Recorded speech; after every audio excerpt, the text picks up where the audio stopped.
Boa tarde, bem-vindos a mais um Rascunhos Econômicos. Eu sou o Léo. Nós vamos continuar tratando a economia como ciência, mas hoje muita gente vai achar que eu estou falando de política, mas não é. Eu vou falar de política pública, né? Política econômica. Não envolvendo um governo ou outro, na verdade eu vou falar desde a Primeira República até hoje, né? Não vou contar a história do Brasil, mas vou contar alguns termos, e vocês vão ver que o período de 2003 para cá, né, presente, é o período determinante para a estrutura macroeconômica que nós temos no Brasil hoje. Tá?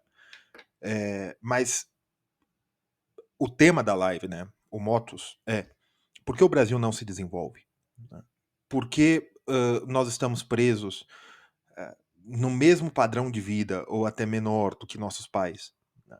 O pessoal que chegou à idade produtiva, né, de 1900, no final de 1975, começo de 1980, né, nessa década, que ainda pegou como trabalhador produtivo, apesar de muito jovem, pegou o fim da ditadura militar e passou por todos os planos econômicos, as 6 mudanças da moeda, né, os 6 planos monetários, a moeda não mudou tanto, mas eu digo 6 planos monetários, tá? Alguns mudaram padrão de meio de conta, outros não, enfim.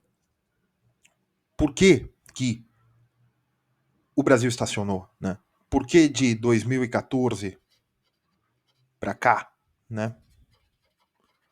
O PIB brasileiro cresceu coisa de 1% e o per capita é numericamente igual. O que é per capita? Quantidade de pessoas, quantidade de PIB, né? Se você pegar, dividir o PIB, se você pegar o número de pessoas e dividir pelo PIB, você tem um número per capita. O per capita brasileiro é o mesmo. Ou seja, em 10 anos nós perdemos 10 anos. Né? Por que não há infraestrutura no Brasil? Porque tudo no Brasil parece jeitinho, né? Não tem. E quando tem superproduções, parece aquele cinematográfico, né? Parece estúdio de cinema. Você vê que não tem. Aquilo não orna, vamos dizer assim, né? Com o ambiente. Por que o Brasil não se desenvolve? Por que o Brasil é assim? Né? É, há muitas respostas para essas perguntas. Né? Há muitas linhas de pensamento, né? Científicas, pseudocientíficas. Né? Mas hoje eu vou tratar isso do ponto de vista econômico. Né? O Renato é meu colega, tá, gente? O pessoal fica perguntando quem é Renato. O Renato grava para o clube de membros aqui do canal e todos os sábados nós temos live, 3 vezes na semana, 3 vezes no mês, perdão.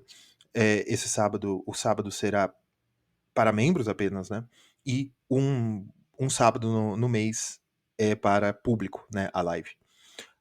E todas as lives ficam gravadas para membros.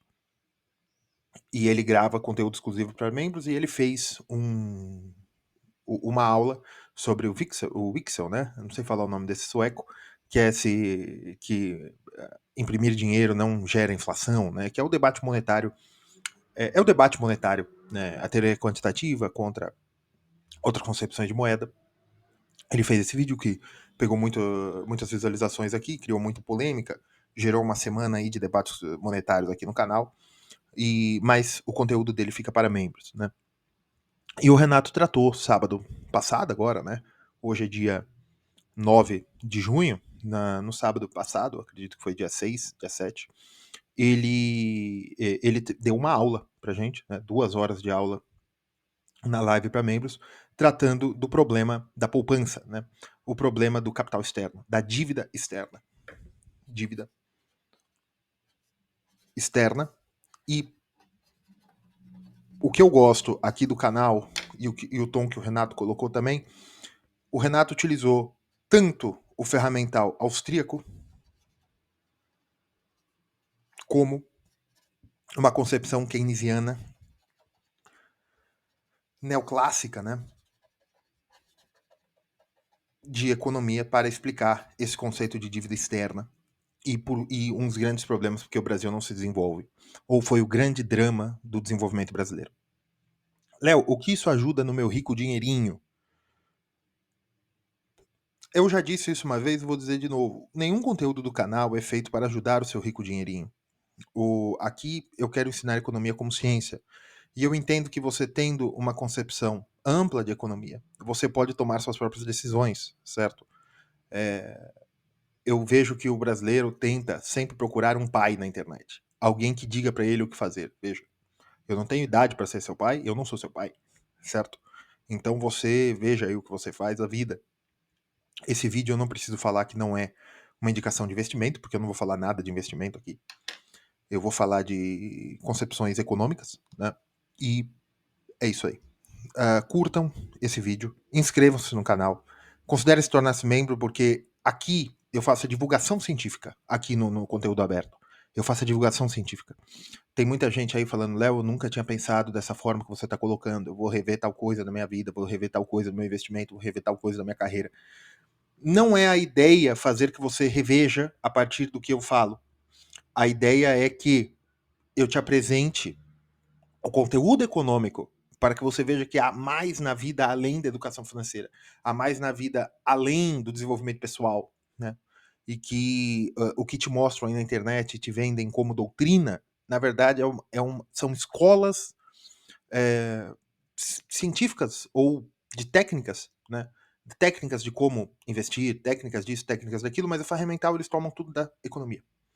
Tá?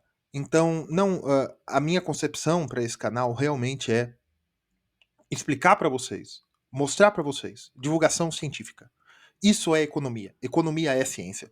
No começo do canal, muitas pessoas falavam: economia não é ciência, economia não é ciência. Depois de 4, 5 semanas, né, as pessoas agora já aceitam, porque elas veem que o que eu estou fazendo aqui é ciência. E as pessoas ficam muito confusas no meu canal, porque você não vai me entender. Não entender no sentido que você não vai acompanhar o raciocínio, eu acredito que vai. Até porque isso aqui não é ciência de foguetes, tá certo? Não é engenharia espacial. Isso aqui não é engenharia espacial, mas principalmente em ciências sociais, que a economia é o primor das ciências sociais, deixa eu ser um pouco corporativista, né, vamos dizer assim, puxar a sardinha para o meu lado. Mas em ciências sociais vocês estão acostumados, e principalmente o grande público está acostumado em ter contato com as ciências sociais a partir de comentaristas de jornal, a partir de colunas, a partir de editoriais, ou a partir de palpiteiros, vamos dizer assim, pessoal que vem no YouTube, fala um monte de coisa. E tudo bem, né? Pode falar. Mas aqui, quando eu falo de uma escola, aqui eu vou falar da escola austríaca, aqui eu vou falar dos keynesianos e neoclássicos. Não, eles não são iguais, mas para o ponto de vista desse nível que eu quero passar para vocês de complexidade, dá para igualá-los, tá? Porque eles estão falando mais ou menos a mesma coisa, tá? E eu vou falar também, eu também vou apresentar vou apresentar muito brevemente a ideia marxista, né? Porque o Brasil não se desenvolve, certo? Muito bem. E quando vocês veem eu falando a partir da concepção marxista, vocês me chamam de marxista. Quando eu falo a partir da concepção keynesiana, vocês me chamam de keynesiano. Mas veja, eu não estou dando minha opinião. Nesse vídeo eu vou dar um pouquinho da minha opinião, mas eu não estou dando minha opinião. Eu não estou falando qual escola é certa, não. Eu estou mostrando o ferramental econômico. E muita gente fica confusa se vocês se vocês virem o vídeo que eu tratei de fundo de investimentos, imóveis. Teve gente que falou assim: nossa, Léo, genial, eu já gostava desse ativo, vou investir mais ainda. E veja, tem outras pessoas que falam: Léo, você acabou com minhas esperanças, eu vou tirar todo o meu dinheiro disso. Gente, eu não falei para pôr, eu não falei para tirar o dinheiro do fundo de investimento. Eu coloquei lá 1 milhão de vezes, só tô falando como isso funciona, como é que é, né? É a mesma coisa de eu pegar um carro, mostrar aqui, ó, o combustível entra por aqui, você tem o sistema de admissão, as válvulas sobem, as válvulas descem, é isso, é aquilo. A transmissão é dessa forma, tem 4 marchas, automático. Você tem que tomar cuidado com ter que trocar o óleo tanto tempo, tal. Você tem que ver se a chave é isso, a chave é aquilo, acabou. Nossa, Léo, você acabou com o carro. Não, eu não estou falando a qualidade do carro, eu estou falando como ele funciona. E a mesma coisa que eu fiz com o fundo de investimento. E hoje o que eu vou falar de desenvolvimento do Brasil, a mesma forma. Porque o Brasil não se desenvolve. Tá? Vamos lá. Bem, primeiro de tudo, o que é desenvolver? Né? Muitas pessoas têm a concepção corrente que desenvolvimento é crescimento econômico. Cimento econômico. E como eu já disse, eu tratei disso aqui na live, que agora tá só para membros, de domingo à noite, do dia 8 de junho, mas no dia 7 de junho o Renato fez uma aula complexa, nível de mestrado, tá lá para membros também, sobre isso. Muito bem. Crescimento econômico. O que é crescer? Né? Crescer é uma atribuição que seres vivos têm. Apenas seres vivos crescem.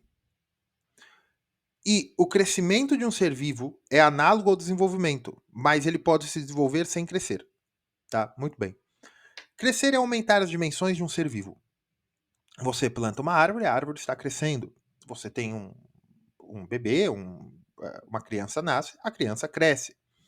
Você tem o... E, veja, para uma árvore, se a árvore é para ser um eucalipto de 2 metros de altura, não sei o tamanho do eucalipto, e por algum motivo ela pare de crescer, você entende que existe alguma coisa está acontecendo com aquela árvore, porque o normal da árvore, o normal do desenvolvimento da árvore é o crescimento. Mas, se você tem um chihuahua, você tem um filhote de chihuahua e um filhote de canicorso, os dois nascem mais ou menos do mesmo tamanho, mas depois de um tempo, o chihuahua para de crescer, mas o canicorso continua crescendo. Você conhecendo a natureza do chihuahua e conhecendo a natureza do canicorso, você sabe que não há problema nenhum. O chihuahua continua se desenvolvendo, mas ele parou de crescer, enquanto que o canicorso, o crescimento do canicorso, quando ele é um filhote, né, até ele atingir a idade adulta, o crescimento é inerente ao desenvolvimento. Desenvolvimento daquele organismo é uma condição sine qua non para o desenvolvimento daquele organismo é um crescimento compatível com aquele organismo. Léo, o que você está falando? Está falando de economia? Não. Eu estou falando o que eu quero dizer com desenvolver. Desenvolver, normalmente, o pessoal fala que desenvolver é industrializar. Não necessariamente. Não necessariamente. Tá, muito bem. Mas a palavra crescimento só pode ser utilizada do ponto de vista biológico. Léo, como assim? Veja, quando eu digo que o PIB cresceu, a palavra crescer, né, que o produto interno bruto cresceu, na verdade, eu estou querendo fazer eu estou utilizando a palavra crescer no sentido de aumentar. Aumentar do ponto de vista quantitativo. Quantidade. Quantitativo, né? Quantidade. Ou seja, que a quantidade que o PIB no momento 0 é menor que o PIB no momento 1. Ou seja, o PIB cresceu. Né? Ou que o delta PIB é maior que 0. Né? Delta PIB em percentual. Né? O Renato gosta de escrever assim, em livro de economia também, né? Isso aqui é variação, e Y é PIB, né? Variação do PIB é maior que 0. Tá? Muito bem. Isso aqui é o crescimento econômico? Pode ser. Por quê? Porque se você está usando o crescimento econômico como aumentar, a palavra crescer, como eu disse, só pode ser usada do ponto de vista biológico. Mas, do ponto de vista econômico ou de qualquer outra coisa, o bolo cresceu. O bolo não cresce, gente. O bolo aumenta de tamanho. Né? Crescer, quem cresce é um ser vivo. Ah, Léo, mas você pode dizer que a levedura cresceu. Sim. Mas um bolo químico, de fermento químico, não. Né? Você entende o que eu quero dizer? Por exemplo, um carro 2015, um novo modelo, o mesmo modelo, mas com alguns facelifts, ele cresce? Não, ele aumenta. Né? Mas você pode falar que cresceu porque você está usando crescer do ponto de vista aumentar de tamanho. E o PIB é a mesma coisa. Tá? Só que o crescimento econômico é uma coisa análoga ao aumento quantitativo do PIB. O desenvolvimento econômico também é utilizado de forma análoga ao aumento quantitativo do PIB. Só que, na verdade, quando eu digo desenvolvimento de um país, Eu não digo, do ponto de vista econômico, eu não posso dizer que desenvolver é aumentar o PIB quantitativamente, apesar de o aumento do PIB ser uma condição sine qua non para uma condição de que sem ela não pode ocorrer o desenvolvimento. Assim como um chihuahua, ele se desenvolve sem crescer, tudo bem, ele cresce até um determinado tamanho, depois ele para, mas ele continua se desenvolvendo. Chega à maturidade, esse tipo de coisa. Um cane-corso, uma onça, um elefante, esses animais precisam continuar crescendo para eu dizer que eles se desenvolveram plenamente. Certo? Muito bem. E uma economia também precisa continuar ela precisa continuar aumentando quantitativamente a sua produção, o produto interno bruto, que é investimentos mais gastos do governo, mais consumo das famílias, mais a diferença entre exportações e importações. Gente, tem outra anotação, mas eu coloco exportações e importações para ficar claro para vocês, tá? Tem outra anotação, é um Mzinho meio estranho, mas é Mi, se eu não me engano, mas eu vou colocar exportações e importações para ficar claro. Léo, importação diminui o PIB é porque aqui no consumo das famílias, quando a família compra uma geladeira, se ela tá comprando essa geladeira não, é difícil, né? Mas eu tô comprando um celular. Se eu compro o celular no comércio brasileiro, eu estou comprando dentro do Brasil, isso é a demanda agregada e isso convencionalmente se chama de PIB, tá? O produto interno bruto, porque no modelo keynesiano demanda é igual a oferta é igual a demanda. Então você tem que a demanda agregada é igual à produção, certo? Muito bem. Quando você tem importações, é que eu importei esse celular da China ou do Paraguai, em vez de comprá-lo no Brasil, isso é uma importação. Mas isso já é consumo das famílias. Então eu estou retirando para não contar duas vezes. Entende? Ao ponto que, se eu comprei esse celular no Brasil, eu não importei. Então ele aumenta o PIB. Eles vão aumentar o PIB de qualquer forma. Só digo que a importação é uma sinalização que isso não foi produzido no país e que você tem que retirar do consumo das famílias.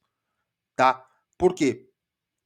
Porque se ele está no consumo das famílias, ele foi produção de empresa, se ele não foi importação. Entenderam? Muito bem.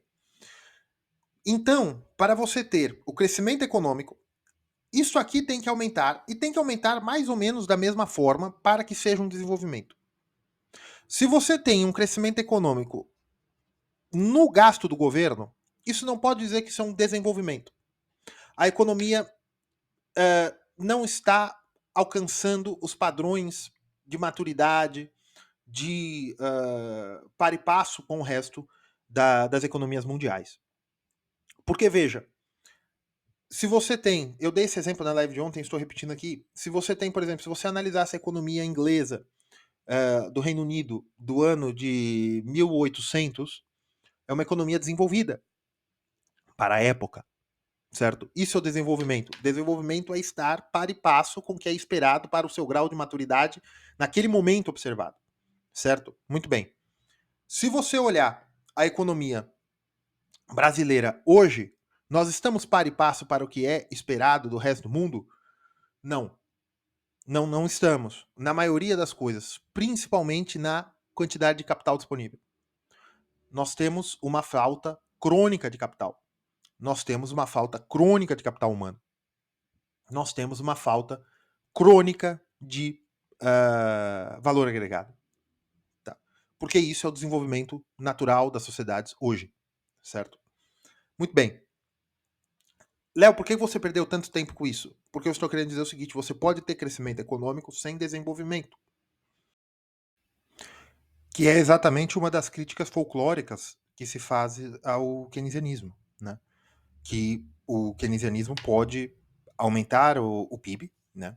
Através do gasto do governo e do consumo das famílias, a partir daquela frase folclórica, né? Pagar alguém para fazer um buraco e alguém para tampar o buraco.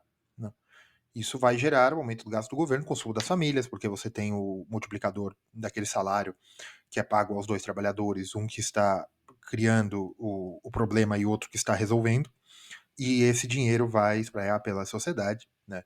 Aí você pode ter instrumentos monetários para criar esse dinheiro, você pode utilizar da taxação, através de déficit público, não importa. Isso vai gerar crescimento quantitativamente.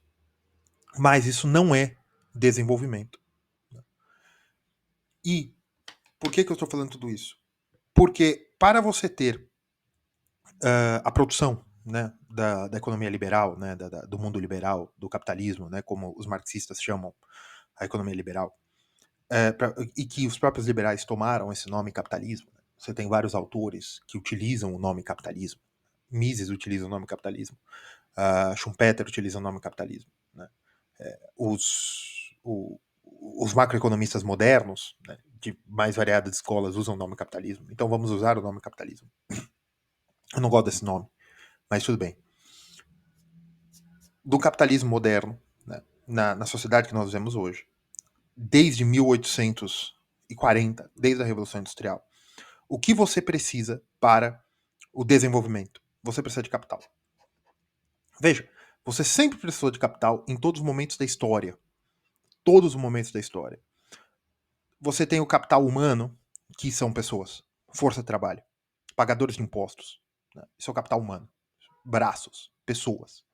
Né? Pessoas para trabalhar, pessoas para plantar, pessoas para produzir catedrais, pessoas para produzir construir castelos, pessoas para pensar e produzir, assim produzindo caravelas, pessoas para plantar árvores para depois virar galeões, ship of lines, esse tipo capital, né? Você precisa, porque veja, uma árvore para você transformar numa caravela, uma árvore para você transformar num móvel de madeira, você precisa de uma coisa, pessoas. Léo, mas existem máquinas, mas você precisa do gênio humano. Né? À medida que do desenvolvimento do capital, nós estamos precisando cada vez menos de capital, de força de trabalho físico e mais de força de trabalho intelectual. A criação do gênio humano, certo? Muito bem. Isso é um grau do desenvolvimento também. Um grau do desenvolvimento é a substituição da força de trabalho física, né, dos braços, por cavalo vapor, por motores do ciclo Otto, motores diesel, né? E você tem motores elétricos, né? Eletrificação. A máquina veio da máquina a vapor, eletrificação, depois combustão interna, agora voltando para a eletrificação nos carros. Você tem as etapas do desenvolvimento. Tá? Eu não estou falando das etapas do desenvolvimento social, estou falando das etapas do desenvolvimento da produção. Tá? Isso é muito importante. E você precisa de capital. Esse capital, ele é capital sempre. O capital, ele vem do capital humano, que opera sobre o capital físico, e à medida que você tem um excedente, ele vai se transformando em capital financeiro. Tá? Como você faz o excedente de capital? Você tem o lucro, gente. Não tem segredo, né? Na hora que o lucro pague o reinvestimento, o que é reinvestimento? Você quer produzir um campo de batatas, né? Você gastou 100 mil reais para produzir um campo de batatas. E no final, você teve dos 300 mil reais em batatas, certo? Vamos por 350 para não acontecer um negócio aqui, tá? Você conseguiu, no final, 350 de batatas, né? O seu custo foi 100. Léo, por que batatas? Porque aqui já está junto o custo fixo com o custo variável. Por quê? Porque eu comprei o campo, né? Comprei o campo. Aquele campo, eu já coloquei que para eu comprar o campo, para eu comprar, nem sei se batata tem semente, mas para eu comprar todos os insumos, me custou 100. No final, na hora que, diária de trator, diária de tratorista, tudo, 100. No final, quando eu colhi, eu tinha 350 mil de batatas, né? Lucro é igual a receita menos custo. Lucro é igual a 250, certo? Nesse exemplo hipotético. Léo, mas nunca que batata vai ser assim, então troca, gente. É beterraba, é açafrão da terra, não importa. É pra dar meu exemplo aqui, porque eu tô cansado de vocês aqui me corrigindo por exemplos, certo? Mas eu gosto de vocês, comentem aí. Aí, muito bem. Inclusive, vocês chegaram até que comentem. Léo, batata não é tão lucrativo. Vocês podem comentar. Aí, você tem 250, certo? 250 mil. Se amanhã eu quiser fazer a brincadeira de novo, o que eu faço? Eu vou precisar de... Esse aqui é o capital inicial, né? que eu faço? Eu pego novamente o capital inicial. Então, o meu lucro é 250, mas eu tenho dos 250, 150 entra para o bolso do capitalista. E 100 é para a manutenção das operações, porque eu preciso reinvestir 100. Então, na verdade, isso daqui é o lucro, né? Isso aqui é a renda do capital. Isso, mas na verdade, isso é o lucro. Para fins contábeis, né? Na verdade, o lucro é tudo isso aqui, né? Mas para eu reinvestir do capital inicial, 100. Então eu tive 150. O que é isso aqui? É excedente. Eu posso falar, pô, Léo, mas ó, eu precisei de 100 para fazer 350, certo? Sim. Amanhã, quando eu for plantar de novo, eu pego desses 150, eu tiro mais 100 para ter outro campo de produção de batata, tomate, milho, não importa. Que aí eu vou pagar as operações de novo e no final vou ter 750. Muito bem. Léo, depois eu vou ter 1 milhão e não sei quanto, porque eu vou investir 300 em vez de 100. Muito bem. Mas vai chegar uma hora que não vai render. Vai chegar uma hora que não vai render. Vai chegar, né? Todas as escolas, todas as escolas, Davi Ricardo, né? Os marginalistas, que é a escola austríaca, tá, gente? Tá. Os marginalistas, os marxistas, Keynes, quando eu digo Keynes, são os keynesianos, tá? Os neoclássicos, porque esses aqui são os clássicos, esses aqui são os neoclássicos, né? Todos eles dizem uma coisa, às vezes com palavras diferentes, que é os retornos decrescentes do capital. Não importa, chega uma hora que não importa quanto de capital você está colocando, vai chegar uma hora que o rendimento vai cair. Aqui eu estou 1 para 3,5. Para cada um de capital que eu coloco, eu retorno 3,5. Vai chegar uma hora que vai para 3, depois vai para 2, até que empate. E aí eu tenho. Isso aqui é economia de escala, né? Léo, não dá para ter economia de escala no agronegócio. Muito bem, muito bem. Você tá certo. Você está certo. Mas, tá. Mas, para esses fins, vamos dizer que sim. Isso aqui é economia de escala, tá? Muito bem. Quando você começa a aumentar muito, você tem a deseconomia de escala. Léo, por que não dá para ter economia de escala no agronegócio? Por duas coisas. O preço da produção do agronegócio é muito sensível à demanda. Então, se você aumenta muito a quantidade produzida, por serem commodities, você abaixa o preço. E aí você não tem rendimentos constantes, mesmo enquanto você está na curva de constância dos rendimentos. Por quê? Porque o seu preço muda. Você não dá preço. Ah, Léo, mas dá para fazer? Dá para você ter uma economia de escala no começo, né? Se você tem um campo, você compra outro campo, né? Mas não, o Davi Ricardo já tinha visto isso, tá? Não dá para fazer uma economia de escala como os marginalistas pregam. Eles não pregavam sobre agronegócio, mas eu quero dizer. Só que o campo consegue sim criar excedentes. Então, com esse excedente do campo, em vez de você continuar colocando no campo, você pode construir uma fabriquinha, em vez de você vender a batata em vez de você vender a batata in natura, você já pode lavar a batata. Veja, batata escovada ou lavada já é um grau de beneficiamento. Por quê? Porque a batata com terra, bem bruta mesmo, que sai do campo, para se vender a um centro de distribuição, eles vão pagar, vamos supor, tá, gente? Exemplos. R$1 o quilo. Mas se você lavar a batata, eles vão pagar R$1,50 o quilo. Já é 50% acima. Então você vê que você consegue aumentar o seu rendimento investindo um pouco de capital para lavar batatas, para debulhar trigo, o que quer que seja. Você já consegue fazer um grau de excedente, né? Você aumenta a sua produtividade. O que é produtividade? Produtividade é que um de capital, está me dando de receita. de receita. Tá? Não vou nem falar de lucro. 1 de capital me dá 1 de receita. À medida que eu colocar 2 de capital, eu vou ter 2 de receita? Eu estou mais produtivo? Não. A sua produtividade é a mesma. A sua produtividade é a mesma. Se você tem um campo e você compra outro campo, que aqui você investiu 100 mil, você tirou 350.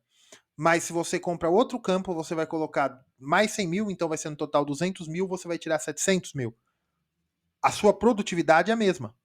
Mas, ao ponto que, quando você colocar 1,5 de capital, você tirar 3,5 de receita, veja, já não é uma constante. Você já, ao aumentar o capital, você aumentou a produtividade. Léo, que capital? Máquinas? Máquinas, equipamentos e pessoas. Tudo junto. Porque você mede na empresa. O capital trabalho, na hora para você medir a produtividade do brasileiro, que é um grande problema, é que não é que o brasileiro é relaxado ou não sabe trabalhar ou o brasileiro não tem capacidade de aprender técnicas produtivas. Não há capital no Brasil. Não há capital no Brasil. Por que não há capital no Brasil? Quando eu digo que não há capital, eu digo de uma forma exagerando, né? Mas que o capital financeiro no Brasil é sequestrado, é tomado quase todo pelo Estado.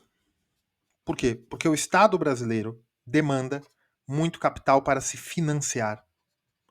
Mas por que o Estado brasileiro se financia? O que o Estado brasileiro precisa? O Estado brasileiro vive de déficits. E, mesmo quando o déficit primário, né, para pagar os juros da dívida e tal, mas também você tem a rolagem. Né? Você tem a rolagem da dívida. E isso demanda muito, muito, muito capital. Muito capital. E o Estado brasileiro, estruturalmente, paga juros altos em que? Em moeda corrente, em reais. Então, de quem o Estado brasileiro está demandando capital financeiro para se financiar? De brasileiros. Não, é evidente. Não, não é evidente. Os Estados Unidos emitem em dólar. Aí você vai falar, mas a moeda global, não sei o quê. Mas você pode comprar títulos da dívida americana, você pode comprar títulos do Banco Central Europeu, você pode comprar títulos da dívida, agora não mais, mas você podia comprar títulos da dívida russa, você podia comprar títulos da dívida chilena, você pode comprar títulos da dívida para financiar o Estado. Em que? Em dívida externa. Bem, como eu disse, você precisa de excedentes. Né? O que é excedente? Excedente é o que você gasta, né? É o seu gasto, é sua renda menos o seu gasto. Isso é o excedente. Se você gasta numericamente igual ao que você ganha, o seu gasto tende a zero. O seu excedente tende a zero. Né? Se você gasta mais do que você ganha, você tem déficit. Se você gasta mais do que você ganha, você tende a déficit. Se você gasta menos do que você ganha, você tem superávit.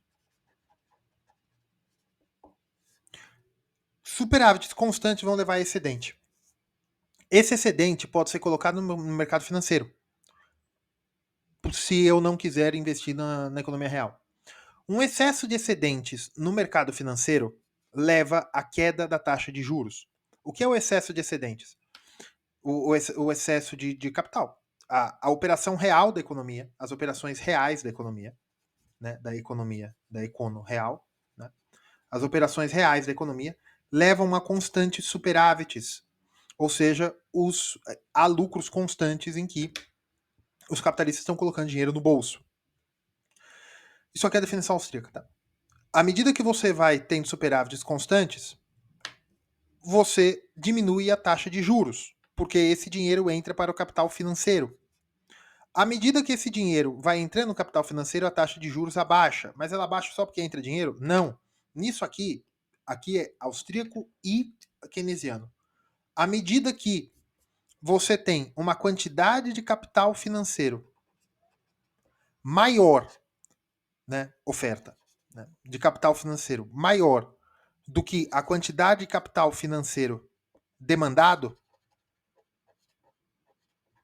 a taxa de juros abaixa, porque a economia está mais líquida. Quando acontece isso, Léo? Década de 2010 até 2020. Porque existiram tantas estatais, porque existem, né? Porque existiram tantas startups, né, nos Estados Unidos produzindo uma quantidade de tecnologia que antes dos anos 2010 nós não imaginávamos que nós precisássemos disso, né? É, questão de serviços, né? As gigantes de tecnologia é serviço. A Apple é a única que é uma fábrica, mas na verdade a fábrica não está nos Estados Unidos, mas o serviço da Apple é o serviço de produção, né? As patentes, esse tipo de coisa. Mas o capital, né? O capital produtivo, as máquinas da Apple não estão nos balancetes da Apple. Por quê? Porque a Apple terceiriza a produção. O importante da Apple, o patrimônio líquido da Apple, são as patentes. Né? É a produção, é o P&D, né? Pesquisa e desenvolvimento. E por que isso foi facilitado? Porque existia tanto capital, né, depois de 2008. Tanto capital por culpa do quantitative easing, tanto capital por culpa da aversão ao risco, que a taxa de juros foi estruturalmente baixa no hemisfério norte, de 2010, 2011 até 2019. Por quê?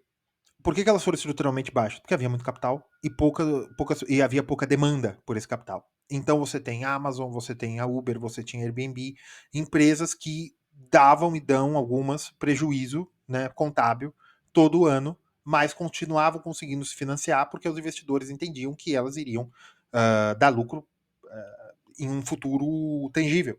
Né? E pode ser que sim, a Amazon depois de um tempo se tornou a gigante que é, mas com muito capital, que vinha de onde? Descendentes. Porque, mas, Léo, os Estados Unidos tem uma dívida externa, tem uma dívida, né? O governo americano tem uma dívida em bonds americanos maior que a economia de muitos países, quase todos os países importantes do mundo. Sim, mas veja, mas eles pagam muito os juros da dívida? Sim, mas o maior problema que o Brasil tem, eles não têm. O Estado americano suga tanto capital da economia, mas ainda há capital disponível. No Brasil, nós sugamos um monte de capital, que não importa os excedentes do agronegócio, que a quantidade de capital financeiro demandado ainda é maior, ainda é maior do que a quantidade ofertada. Os juros são estruturalmente altos. Léo, mas eles são estruturalmente altos por conta da Selic. Veja, a Selic não tem superpoderes. Se o governo não tem capacidade de absorver todo aquele capital, que não importa quanto que no redesconto ou no mercado aberto o Banco Central force a taxa, né? Porque quando o Copom diz que a taxa Selic vai ser 14,75, ele não tem poder de forçar contratos, ele tem poder de liquidez, né? De tirar ou pôr liquidez no mercado através de títulos que forcem que aquela seja a taxa padrão. Né? Se vocês olharem no intraday, sempre dá alguns décimos de diferença, 14,74, 14,76, né? É um ajuste fino ali que é feito. Veja, isso aqui demanda muito capital do mercado, muito capital. E a Selic fica estruturalmente alta porque os agentes já estão com a expectativa de que para controle da inflação, a Selic tem que ser mais alta ainda, por quê? Porque a inflação brasileira é estruturalmente alta. Por quê? Porque não há capital o suficiente no Brasil para aumentar o horizonte produtivo. Produtivo. Nós estamos ainda numa armadilha de equilíbrio de preço, em que a oferta, quem é mais sensível a preço no Brasil não é a demanda, é a oferta. Por quê? Porque a oferta tem um paradigma produtivo de um capital de 1 para 1, né, de produção. Ou eles são constantes. Você tem que colocar, se você quiser produzir mais no Brasil, você tem que colocar mais capital, mais capital. Você não tem uma economia de escala no Brasil. Por quê? Porque a economia de escala no começo demanda muito mais capital e demanda você sustentar déficits financeiros durante alguns anos, até que você chegue na produção. Como assim, Léo? Veja, eu quero lançar um aplicativo de streaming. Mas para eu lançar esse aplicativo de streaming, eu preciso produzir R$ 1 bilhão. Eu tenho que ter R$ 1 bilhão, 1 bi de reais, certo? Para produzir esse aplicativo. E para eu produzir esse aplicativo, a cada 1.000 pessoas que assinem isso aí, eu vou ter 30 mil. Eu vou ter 30 mil de receita, porque eu tô cobrando R$ 30, certo? Então, a cada 100 mil pessoas, 100 mil pessoas, 100 mil pessoas, eu vou ter 30 mil. Eu vou ter 3 milhões, certo? A cada 100 mil pessoas eu cobrando R$ 30, eu vou ter 3 milhões de receitas. Veja, para eu ter 1 bilhão de receita, 1 bilhão de receita, eu tenho que ter uma quantidade de pessoas enorme. Nós podemos fazer isso? Podemos, vamos lá, sem problema nenhum. Né? 1 bilhão. 1.000, 1 milhão, 1 bilhão, certo? Para eu ter a receita, eu precisaria de 33.333.333 clientes. 33 milhões, dízima, né? Milhões de clientes. Para que apenas a assinatura mensal pague os meus custos. Eu vou precisar 333... Léo, mas muito bem, porque se você precisa de 333 milhões de clientes para você pagar seus custos, depois no próximo mês você vai conseguir 1 bilhão de receita. Tá, mas quanto tempo vai demorar para eu chegar a 333 milhões de clientes? Ah, vai demorar 5 anos. Quem vai sustentar esse 1 bilhão em dívida até eu conseguir o break-even? Isso é economia de escala. Só que para eu ter economia de escala eu preciso de capital. Mas por que eu vou pôr capital para você fazer a sua fintech? Veja, eu estou falando de aplicativo de streaming, e tem vários aí que são assim, foram assim. Aplicativo de carona, o Uber nasceu como caronas, né? Mas aplicativo de análogo a táxi, esse tipo de coisa, tal. Mas você também podia ter para a produção de uma siderúrgica. Olha, eu preciso de 1 bilhão para produzir uma siderúrgica. Doutor Getúlio, nós não temos dinheiro para isso. Então o Estado tinha que fazer, mas o Estado também não tinha capital humano. Então vieram os americanos, por conta da negociação da guerra, e construíram a Companhia Siderúrgica Nacional. A Petrobras é a mesma coisa. A Petrobras não foi os americanos que ajudaram, mas eu digo, você também precisou do Estado fazer aquilo, porque não havia capital disponível. E pior, no Brasil não é que não havia capital disponível na época apenas. No Brasil não havia instrumentos jurídicos para isso, porque você tinha a lei de usura um tempo depois, ou comitantemente a fundação da Petrobras. O capital de ações no Brasil não eram tão desenvolvidos. Você tinha uma série de problemas no Brasil e você não tinha dinheiro também. Então, por isso que o Estado foi tomando a, a dianteira disso. Né? E hoje no Brasil, o problema é que a produtividade é baixa.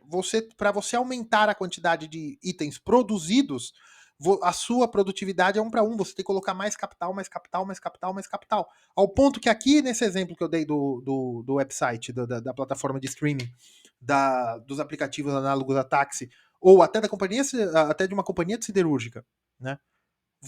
O maior investimento de uma companhia siderúrgica não é a matéria-prima. O maior investimento de uma companhia siderúrgica são as máquinas, são os fornos, é a ferrovia para levar as coisas ali, o terminal para o porto, o que é que seja. Isso é o grande investimento de capital. E é coisa de bilhões também. E quem conseguiu fazer isso, quem conseguiu foi os Estados Unidos que ajudou o Brasil, tal, mas foi dívida também brasileira, enfim. A Petrobras é a mesma coisa, até iniciar grandes escalas, grandes coisas produtivas que conseguem uma produtividade altíssima. Por quê? Léo, mas é R$ 1 bilhão. É R$ 1 bilhão de investimento. Mas quando você chegar a 333 milhões de clientes por mês, você paga seu investimento por mês. Então entendem por que o excesso de capital financeiro gera soluções de capital? Porque eu tenho tanto capital e eu tenho eu tenho os rendimentos decrescentes do capital que se eu continuar colocando esse capital para produzir no sistema produtivo antigo, é só risco. Aí entra na crise da superprodução, que o pessoal fala. Ah, mas olha, porque eu vou produzir tanto, mas vou produzir para quem? Porque as pessoas não vão ter para onde produzir. É esse o problema disso aqui também, que é o sistema produtivo brasileiro. O varejo brasileiro, as indústrias brasileiras, eles são para produções, para consumo imediato. É para brasileiro, para coisas do dia a dia. São coisas que às vezes são muito elásticas à capacidade de compra brasileira. Se o brasileiro é demitido, ou se a pessoa é demitida, se você tem um alto nível de desemprego, ou se você tem um problema econômico, você tem uma quebra de safra, porque o que traz capital para o Brasil também é o agronegócio, né? Se você tem todos esses problemas, você não consegue produzir, você não consegue vender. E por que o Estado brasileiro precisa ficar dando tantos subsídios? Porque a capacidade produtiva brasileira é muito ruim. As indústrias brasileiras são muito sensíveis ao preço. Sendo muito sensíveis ao preço, eles precisam ficar pedindo, pelo amor de Deus, um descontinho de 5% de alguma taxa, algum tributo. Entenderam o que eu quero dizer? E por isso que a Selic é mais cruel ainda. Porque se eu sou tão sensível ao preço e eu tenho 1 milhão, por que eu vou abrir uma fabriqueta? Por que eu vou abrir uma padaria? Por que eu vou abrir. Por que eu vou investir num unicórnio? Se eu tenho 1 bilhão de reais, por que eu vou investir num unicórnio, numa empresa de tecnologia, numa startup? Se eu colocar na Selic, isso aí vai me render nem sei quantos milhões. Você entende o que eu quero dizer? Por quê? Porque no Brasil não há excedente de capital. Por quê? Porque o Estado demanda. E aí o problema é o seguinte: por que o Estado demanda? Porque também não tem agentes privados capazes de atender algumas demandas do público. Por que o Estado tem que produzir metrô? Porque não tem entes privados que queiram investir. Não, Léo, mas veja, agora você tem, principalmente no estado de São Paulo, você tem concessão à iniciativa privada. Via BNDES? Quem paga? Quem financiou as privatizações? Foi o BNDES? Não chamaram o Banco Interamericano de Desenvolvimento. Não chamaram o BIRD. O BIRD, o BID, né, os dois. Quem financiou? BNDES. Quem financia o BNDES? O Tesouro. Quem financia o Tesouro? Impostos e título Selic. Selic ou Tesouro, né? Título de dívida do Tesouro Nacional. Vocês entendem o que eu quero dizer? Não há capital no Brasil. Léo, tá, mas como a gente soluciona isso? Tem uma solução. Tem uma solução. Dívida externa. Veja, para os austríacos, né? Para os austríacos, investimento para os austríacos. Investimento, né? Austríacos. Investimento, né? O investimento é igual a savings, que é poupança. Quando você começa a guardar dinheiro para os austríacos, mesmo que você coloque no mercado financeiro, aquele dinheiro guardado pelo mercado financeiro, a taxa de juros vai começar a cair. E existe tanto dinheiro que também o mercado financeiro não vai ter tanto problema com clientes duvidosos. Por quê? Porque o mercado financeiro também vai precisar de escala para emprestar. E aí pode surgir alguma pessoa que vai começar a fazer uma produção de capital, de produção real da economia, que vai começar a ter um retorno maior. E mais pessoas vão querer ser sócio daquela pessoa ou replicar aquela produção. Você vai ter dinheiro também para amanhã. Tem muitos gênios no Brasil, gente. Amanhã surge um cara que quer fazer foguete no Brasil também, esse tipo de coisa. Por quê? Porque tem dinheiro. Você pode ter dinheiro também. Se você tiver poupança o suficiente, você tem dinheiro para pagar companhias aéreas. O pessoal fala, companhia aérea não dá lucro, mas é uma coisa que é necessária. Sim. Então, por quê? Porque você precisa de poupança. Para os austríacos, poupança é igual a investimento. Para os keynesianos e neoclássicos, né, a poupança é uma equação eu não vou escrever equação, né? Mas é algo, é uma função da demanda por dinheiro, né? Demanda por dinheiro, né? Demanda por dinheiro, influenciado pela taxa de juros. É ISLM, tá? Veja, eu já desenhei ISLM várias vezes. A ISLM explica o que ocorre no Brasil? Explica. Explica até um pouco melhor que os austríacos. Por quê? Porque a ISLM fala quando o governo começa a gastar muito, ele joga a curva IS para cima, ou seja, você aumenta o PIB, ou ao menos faz o PIB tolerar uma taxa de juros mais alta, porque o governo tem uma rejeição a juros altos menor do que entes privados. Então, também, veja, os austríacos e os keynesianos e neoclássicos dizem mais ou menos a mesma coisa. Neoclássico não é bem isso, né? Mas depois vocês entenderem. E os marxistas dizem o seguinte, que quando você tem a mais-valia, que é a apropriação do capital, que é a apropriação da alienação do capital do trabalhador, ou de quem desempenha trabalho, o capitalista vai se acumulando disso, só que chega um momento em que o capitalista industrial, né, o capitalista agrário, né, que é o senhor de terras, explora os trabalhadores agrários e acumula capital. O senhor de terras vende a produção para o capitalista comercial, né, que são os centros de distribuição. Os centros de distribuição toma mais-valia do trabalhador do centro de distribuição, mas também toma mais-valia indiretamente dos trabalhadores campesinos através da diferença do preço que ele toma sendo um atravessador dos itens do senhor de terras. Léo, como assim? Já fiz aí, o pessoal não gosta, mas eu vou fazer assim, né? Você tem o senhor de terras, né, que é latifundiário. Aí você tem o varejista, que os marxistas chamam de atravessador, que é o comercial. Aí você tem o varejista ou atacadista, né? Atacado. Né? E aqui você tem o industrial. E aqui volta para o industrial, né? Muito bem. O senhor de terras produz as batatas, certo? O senhor de terra está tomando mais-valia dos campesinos, dos trabalhadores rurais, certo? Ele toma mais-valia e ele acumula. Só que ele põe um preço na mercadoria, que a mercadoria não tem preço, a mercadoria tem valor trabalho, certo? E valor de troca. E para isso a gente fala que é o preço, né? Ele põe um preço na mercadoria. O varejista, ele tira a mais-valia dos seus transportadores, né, dos seus funcionários, mas indiretamente ele também está consumindo a mais-valia dos campesinos através de um preço injusto que ele paga para o senhor de terras, certo? Então ele está acumulando capital também. Mas para ele acumular mais capital, ele tem que ter mais capital mobilizado, porque é o rendimento do capital que é alienado dos trabalhadores, certo? Muito bem. E aqui o industrial compra a produção de batatas para produzir batata frita, por exemplo, né?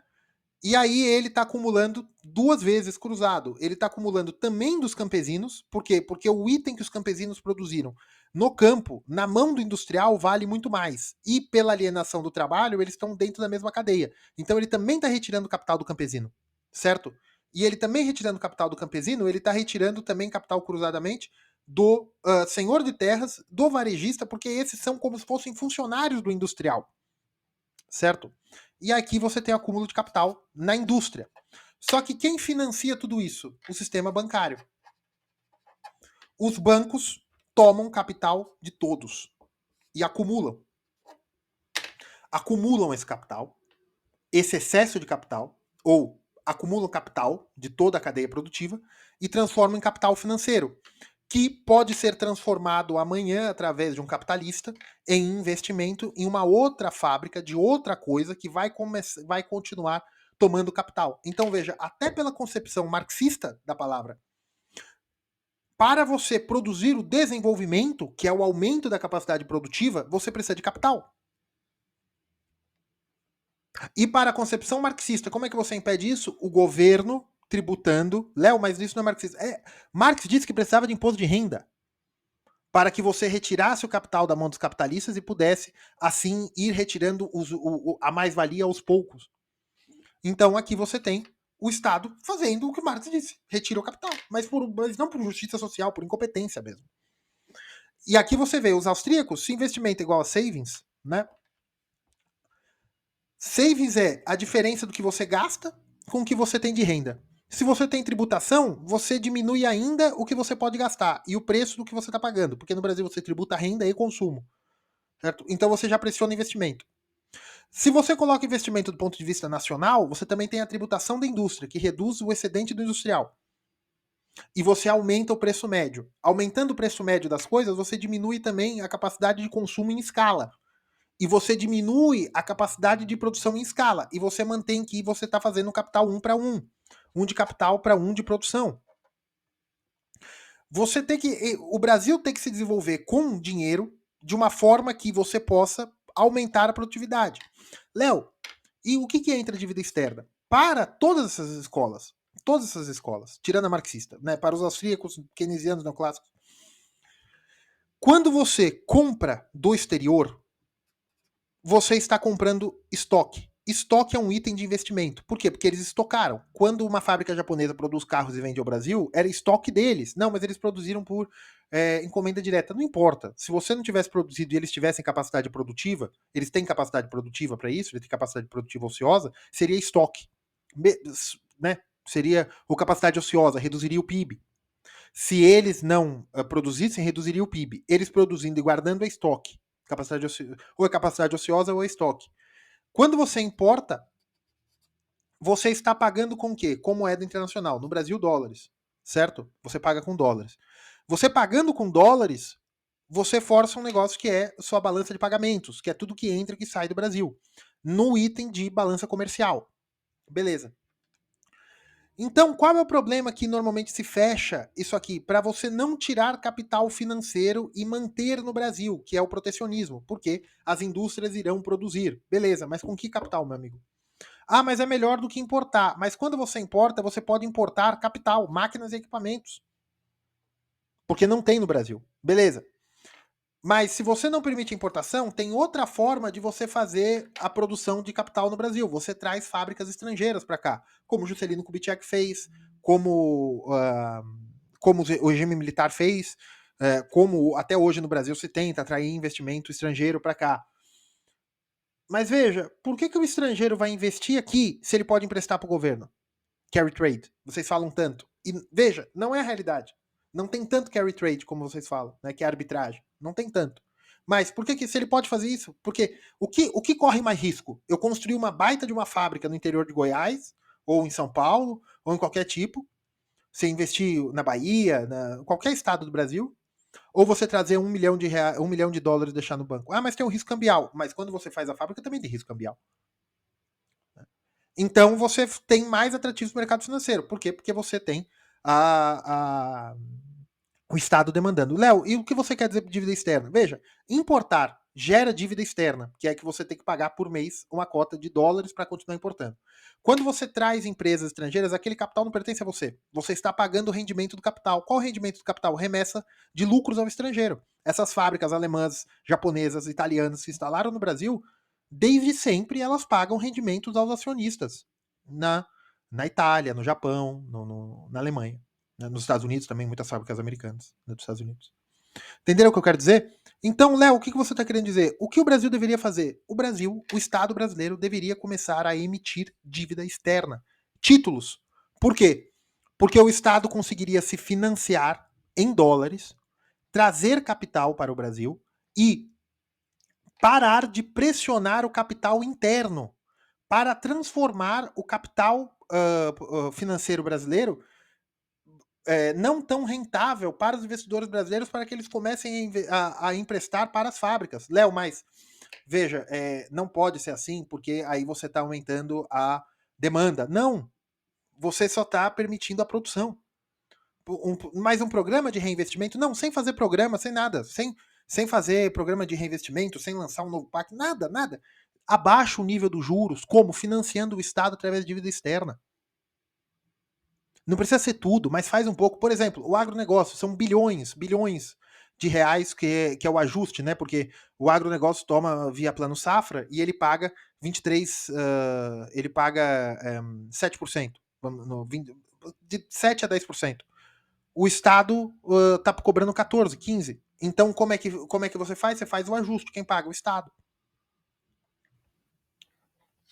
E como assim se faz o ajuste? Você tem, né? É uma lei orçamentária. Tá dentro da lei orçamentária que você tem uma quantidade de dinheiro que é reservado para o pagamento dessa harmonização dos juros, né? Entre os juros de mercado, e que é cobrado no sistema bancário, e os juros subsidiados ao agronegócio. Se o agronegócio exporta em dólares, né, é grande exportador, atrai divisas para o Brasil, por que não se cria um mecanismo financeiro para que o agronegócio possa se financiar em dólares fora do Brasil através de um banco brasileiro que emita uma debênture internacional, algo assim, uma letra de crédito internacional? Olha, pode ser que até exista. Pode ser que até exista isso. Eu não achei, não procurei. Pode ser que eu esteja comendo bola falando isso. Mas por que essa não é a principal fonte? Por quê? Por que não emite 5% em dólar? Léo, mas 5% em dólar é muito. Você mesmo disse que de 2014 a 2024, em Selic, em CDI, se pagou apenas 4%. Sim, tudo bem. Então você está falando que a dívida pública brasileira pode ser estruturalmente alta, porque em preços reais em dólar, ela não. Em preços nominais em dólar, ela não custa tanto. Beleza? Mas aí eu te faço uma pergunta. Se você emite em dólar para um exportador, que é o agronegócio, uma dívida em dólar para o exportador em agronegócio, você tem um compromisso de pagamento que é a própria safra em dólar. Você tem a segurança da operação. Você pode também financiar o agronegócio através do quê? Através de bolsas de futuros, que já tem muita. Mas você pode fazer um plano de transição do agro. Quem inventou o plano safra foi em 2003. Vocês sabem que tá o governo de 2003. Sabe, toda a engenharia financeira brasileira é de 2003 para cá. Que joga o Brasil, porque a dívida externa foi paga em 2003, através de dívida interna, evidentemente. O Brasil não faz mais dívida externa. Dívida externa que eu quero dizer agora é títulos de dívida. O que é? É você tomar dinheiro em dólar pagando risco país. O que é risco país? É a diferença dos juros que o bonde americano paga para o seu bonde do seu país poder emitir um bonde, um título do tesouro em dólar. E você tem que pagar em dólar. Léo, mas é perigoso por causa da solvência, porque veja, se der algum problema, nós emitimos em reais. Então nós só desvaloriza a moeda. Tá, então você quer é, o custo é a harmonia do sistema monetário brasileiro? Por que você não emite em dólares? Por que você não atrai capital financeiro para o Brasil, fazendo zonas francas de tributação para grandes fortunas no Brasil? Léo, mas você está indo na contramão, nós estamos falando em taxar grandes fortunas. Não, mas por que você não traz? A carga tributária, pessoa física no Brasil, é alta, é alta. Mas se ele não produz, se o capital é improdutivo, não é tão alto assim. Manda trazer, faz cidades com IDH baixo, leva para cidades no interior, no Vale do Ribeira, que tem um IDH baixo, Vale do Jequitinhonha, em Minas Gerais, tem um IDH baixo a média brasileira, tá, gente? Você leva para o interior do, do Maranhão, leva para o interior da Bahia, façam centros de capital financeiro ali, internacional, para trazer, para emitir esses títulos. Isso é uma política econômica, um dirigismo econômico mais ou menos saudável? Melhor do que ficar dando subsídios. Por que existe tanto subsídio no Brasil? Porque o produtor brasileiro é sensível a preço. Por quê? Porque não tem capital para fazer escala. Gente, o que é produção de escala? Produção de escala é o seguinte: se eu estou produzindo canetas e eu precisei de 1 milhão para fazer a fábrica, né, e eu produzi 5 milhões de canetas, cada uma R$ 1, eu paguei a fábrica 5 vezes, ao ponto que o custo de mão de obra e o custo do material não me importa mais. E que se eu perder uma caneta não me importa, porque na margem, a caneta não me custa nada, na margem. Vocês entendem o que eu quero dizer? Isso diz que ele não é mais tão sensível a preço. E veja, aí vocês podem falar, mas não dá mais porque a China tem uma grande capacidade produtiva. Eu não estou falando para produzir carro. Estou falando o seguinte: o Brasil tem uma grande vantagem, que é a demanda de capital que o Estado brasileiro faz. Por que nós não desenvolvemos o setor de serviços estrangeiro no Brasil? Por que nós não atraímos capital? Ah, Léo, mas aí tem um problema da segurança jurídica. Não tem tanto problema de segurança jurídica para o mercado financeiro no Brasil. Não tem. Não tem. O Brasil nunca teve nenhum problema de calote, mesmo na dívida, na crise da dívida de 98 e 99. O Brasil teve o calote da dívida em 1984, né? 84, 85 foi a crise da dívida externa. Depois você tem, olha, o plano Collor é um calote, né? Por quê? Porque dinheiro é dívida que o Estado tem com você em forma pecuniária, né? M1. Quando você faz o confisco, isso é dívida, isso é calote, né? Ele está falando, ó, o Banco Central deixou em circulação, né? O Tesouro Nacional deixou em circulação esse papel, que eu dizia que você tem R$ 1, você não tem mais. Peguei, né? Na época não era real, né? No plano cruzado. No plano Collor, né? O Brasil não, o Brasil hoje não é impensável isso acontecer no Brasil. Hoje é impensável isso acontecer no Brasil. Né? O Brasil tem segurança jurídica para o capital financeiro, para o mercado financeiro. Tem. O Brasil tem. Segurança para o mercado financeiro tem sim. Muito mais do que para o mercado de trabalho. Dá para fazer, porque, olha, tem tantos russos, tem tantos belorussos, chineses, pessoas ricas do continente africano que têm um passaporte que não tem um prestígio internacional como o Brasil tem. Eles poderiam muito bem trazer assim, ó, você faz assim, ó, a Argentina fez isso, gente. A aceitabilidade do passaporte brasileiro e do passaporte argentino é mais ou menos o mesmo. Questão de visto, essas coisas. Faz assim, ó. $500.000, você tem que deixar Você tem que deixar $500.000 depositado numa aplicação, pagando juros do bonde americano. Nós vamos pagar 2%. Nós vamos pagar a taxa do Tesouro Americano durante 5 anos que seu dinheiro, 5 anos que seu dinheiro ficar parado aqui. No final, você tem direito ao passaporte permanente. Dá para fazer. Léo, quanto isso atrairia? Não sei, não atrairia muitíssimo, mas ajudaria um pouco. Para quê? Para mudar o perfil da dívida. Eu não estou falando para voltarmos totalmente à dívida externa.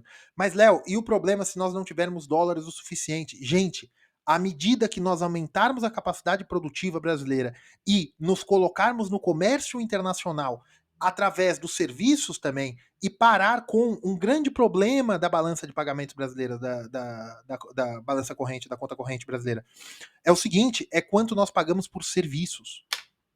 O Brasil é pobre em serviços. Nós importamos tecnologia de serviço, nós importamos serviço de seguro, nós importamos serviços de logística. Por quê? Porque são coisas que precisam de muito capital. Nós importamos serviço de satélite, nós importamos serviço seguro, nós importamos serviço de navegação, de capotagem, tudo, nem tem mais, né? Navegação, cabotagem ou capotagem, agora não sei, certo? Ah, Léo, você falou errado a palavra, você deve ter falado, tá? Você tem esses problemas de seguro internacional, coisas que o Brasil precisa, certo? E você dando um respiro para as poupanças nacionais internas, delas não serem tão demandadas pelo Estado brasileiro, você pode abaixar o nível dos juros sem ser canetada, só melhorando a estrutura da dívida brasileira. Léo, mas aí o Brasil vai demandar mais dívida. Mas, se eu estou certo e o PIB brasileiro pode crescer através da formação bruta de capital, que é isso que eu estou falando, ele crescendo no desenvolvimento, como eu falei lá no comecinho do vídeo, ele crescendo no desenvolvimento, não crescendo no aumento de quantitativo, mas no qualitativo, no desenvolvimento. Por quê? Porque a proporção dívida, né, quando nós falamos do Brasil, tem 90, 100, 70, não importa. 90% de dívida. Dívida o quê? A quantidade, o estoque, quanto eu tenho de dívida dividido pelo PIB.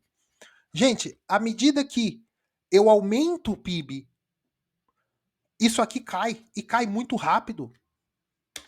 Cai muito rápido. 3, 4 anos. 4 anos que a dívida aumente 2%, mas o PIB aumente 4%, você já derruba isso aqui. Derruba rápido. E você vai melhorando e vai derrubando mais ainda, porque o juro interno vai baixando, que é a maior parte da dívida brasileira está atrelada à Selic. Ela está indexada. Ah, Léo, mas e o pagamento do serviço da dívida externa? Você diminui o pagamento dos serviços. Por quê? Porque vai entrar mais coisa no Brasil. Por quê? Porque você pode melhorar o perfil. Mas, Léo, de onde você está tirando essa teoria? O regime militar fez assim. Era dívida externa, porque não tinha capital aqui dentro. As estatais produziam e as estatais eram quem fazia um processo de desenvolvimento do Brasil, construindo rodovias, ferrovias, mineração, combustível, tudo. Eram basicamente as estatais. De onde elas tiravam dinheiro? Do orçamento, não dívida externa. Léo, mas aí deu um problema, a gente teve a década perdida. Sim, mas como é que eu posso dizer? Um grande problema daquele modelo é que a economia brasileira era fechada. O que quer dizer isso? O Brasil não era muito envolvido com o comércio global. Todos os dólares que entravam no Brasil eram de financiamentos em dívida externa e de exportações, mas não o suficiente. tá? Então esse era o problema. Tanto que o Brasil ele tinha muito pouca exportação. A exceção de produtos químicos muito específicos, o Brasil produzia tudo até a redemocratização. O problema foi, e depois da abertura com Collor, né, abertura comercial. O problema foi que quando você deu calote, você não conseguia mais atrair dólar, então você não tinha financiamento do próprio Estado, né? Que aí começa senhoriagem, esse tipo de coisa, certo? Mas se você faz uma economia aberta com o endividamento externo, ou um pouco de endividamento, eu não estou falando para fazer 100%, mas, gente, se você toma 20% da dívida brasileira externamente, tá ótimo. E você atrai capital de outras formas. Você faz programas de desenvolvimento, mas sabe por que isso não quer fazer? Você vai criar novos banqueiros, você vai criar uma nova elite econômica. Né? Bem, é isso. Tá bom, gente? Esse vídeo ficou um pouco trucado, porque eu cortei muita coisa que eu falei, mas é isso aí, tá bom? Curtam, compartilhem, fiquem com Deus.